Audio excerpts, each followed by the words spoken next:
아침엔 세계 시간입니다. 우크라이나 동부 지역을 둘러싸고 러시아와 우크라이나 사이에 군사적 긴장감이 고조되고 있습니다. 지난 14일에는 양측의 군사훈련 모습이 공개됐습니다. 우크라이나 군은 러시아와 맞닿아 있는 동부 지역 인근에서 군사훈련을 진행 중이라며 관련 영상을 공개했습니다. 가상의 적군이 국경을 침범하는 상황을 상정하고 탱크와 대전차 포 등을 동원해 대응하는 훈련이라고 설명했습니다. 사실상 러시아군의 우크라이나 침공을 대비한 것으로 보입니다. 우크라이나 국방장관은 러시아가 크림반도에 핵무기를 배치할 수도 있다고 주장하면서 군사 도발을 우려했습니다. 직접 들어보시겠습니다. We cannot rule out a possibility that Russian occupational forces in Crimea and/or in the vicinity of our borders could undertake substantive military provocations during this year. 러시아 역시 같은 날 흑해 함대 훈련 모습을 공개했습니다. 우크라이나 동부 지역 인근으로 병력도 계속해서 이동시키고 있습니다. 러시아 국방장관은 우크라이나를 지원하는 미국과 나토 동맹군이 러시아 접경 지역의 전력을 강화하고 있기 때문에 이에 대한 대응을 하는 것이라고 주장했습니다. 들어보시겠습니다. Идет перемещение войск в Европе к российским границам. Основные силы концентрируются в Причерноморском и Балтийском регионе. 우크라이나 동부 지역에서는 지금도 독립을 요구하는 친러시아 반군과 우크라이나 군의 무력 충돌이 산발적으로 이어지고 있습니다.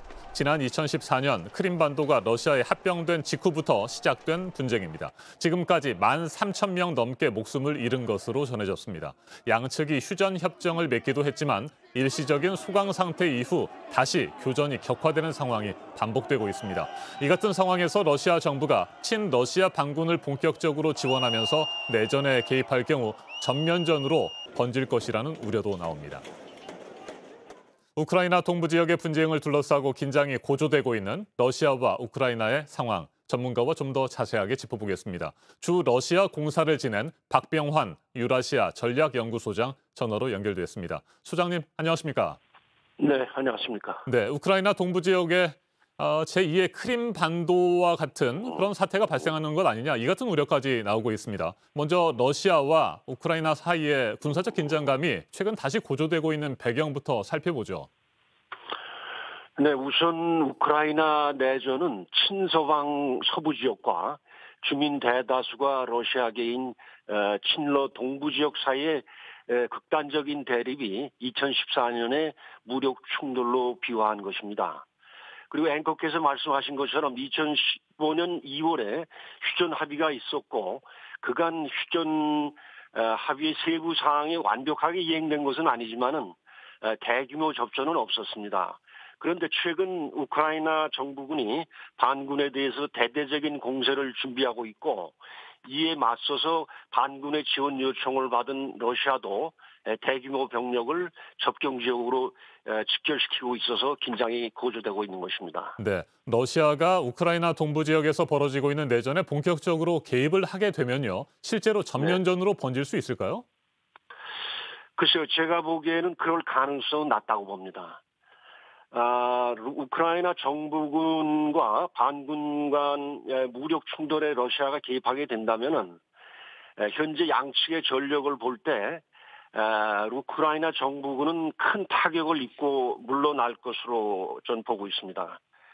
다만 반군 쪽이 러시아의 지원에 힘입어 승리하더라도 러시아가 현상 변경을 시도하지만 않는다면은 서방은 사태를 예의주시하되 개입에는 신중할 걸로 보고 있습니다. 현재 상황은 미국과 유럽연합이 러시아에 대해서 강력한 경고를 하고 있습니다마는 우크라이나의 지원 요청에 대해서 미국이 명확한 답변을 하고 있지 않습니다. 참고할 만한 미국의 과거 반응을 보면요, 우크라이나가 2014년 3월 러시아의 크림반도 병합을 막기 위해서 병력을 보내려고 했지만은 미국, 구체적으로 말씀드리면 오바마 대통령이 반대한 것으로 알려져 있습니다. 네, 우크라이나는 나토 가입 이외에는 러시아의 위협을 막기 위한 다른 방법이 없다, 이렇게 주장을 하고 있다고 들었습니다. 해결책이 될 수 있을까요? 물론 우크라이나로서는 이제 나토에 가입하는 것에 목을 맬 수도 있겠습니다. 하지만은 러시아가 나토 회원국과 국경을 맞대는 상황을 오래전부터 거세게 반대해왔고 서방 측도 러시아를 자극하는 데는 신중한 태도를 보여왔다는 점을 지적하고 싶습니다.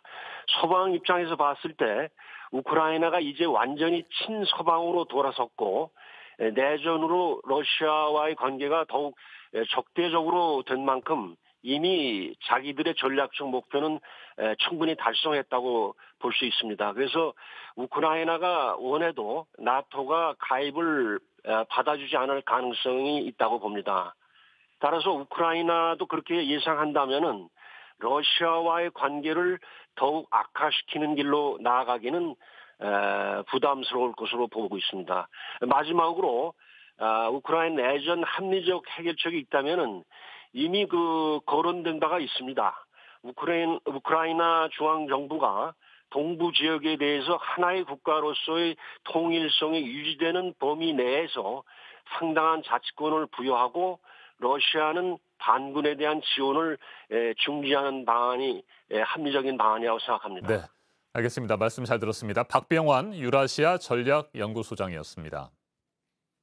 조 바이든 미국 대통령은 지난 13일 푸틴 러시아 대통령과 전화통화를 했습니다. 우크라이나 사태를 논의하기 위해서 수개월 안에 제3국에서 정상회담을 열자고 먼저 제안했습니다. 러시아 측도 긍정적으로 검토하고 있는 것으로 전해졌습니다. 두 정상이 만나서 러시아와 우크라이나의 오랜 갈등을 풀어낼 열쇠를 찾을 수 있을지 국제사회의 관심이 모아지고 있습니다. 지금까지 아침 현sek이었습니다.